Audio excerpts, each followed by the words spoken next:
интизор меравад ки дар ояндаи наздик дар тоҷикистон ба истилоҳ бозори замин ба вуҷуд ояд. дар ин бозор хоҳишмандон метавонанд ҳуқуқи истифодаи заминро расман ба ривази пул дарёфт кунанд.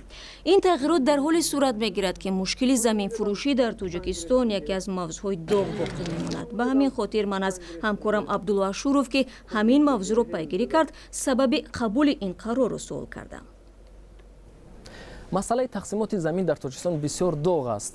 садҳо порчаи замин ҳарчанд дар тоҷикистон он бояд қонунан ройгон тақсим шавад, фурӯхта мешавад амалан ва даҳо мансабдор дар тоҷикистон барои ин боздошт ва муҷозот ҳам шудаанд. Масалан танҳо дар соли 2017 дар вилояти Хатлон 59 парванда дар нисбати мансабдороне боз шудааст ки даст ба заминфурӯшӣ заданд.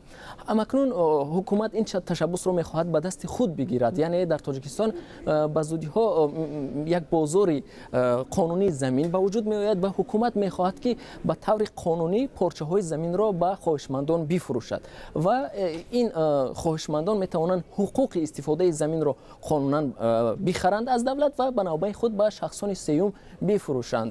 дар ин сурат дар сурати ташкили бозори қонунии замин давлат буҷаи давлат ҳам фоида мегирад. айни ҳол ҳозир як бозори ғайриқонунӣ, бозори ба истилоҳ сиёҳе вуҷуд дорад ки миллионҳо доллар гардиш дорад, аммо буҷаи давлат аз ин як сомонӣ ҳам фоида намегирад. суоли дигари ман аз Абдулло ин буд ки то куҷо минбаъд хатари пайдо шудани заминдорони калон ба вуҷуд намеояд.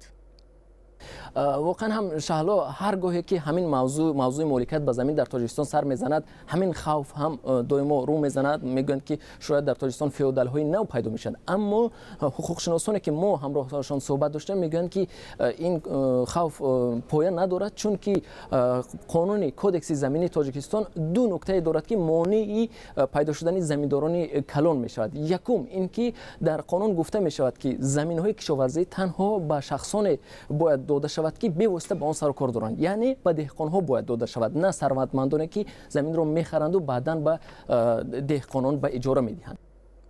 ва албатта масъалаи дигари муҳим ин аст ки меъёри истифодаи замин тағйир кард ё не. ман аз Абдулло мепурсам, фарз кардем агар ман бо мақсади кишоварзӣ замин харида бошам, бояд ҳатман дар он кишт кунам.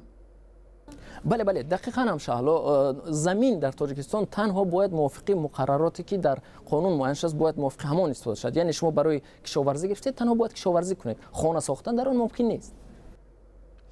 бо таваҷҷӯҳ ба мубрам будани масоили замин дар ҷомеаи тоҷикистон, агар хостед дар ин мавзӯъ маълумоти бештар бигиред, пас ба сомонаи мо www.ozodi.org биравед.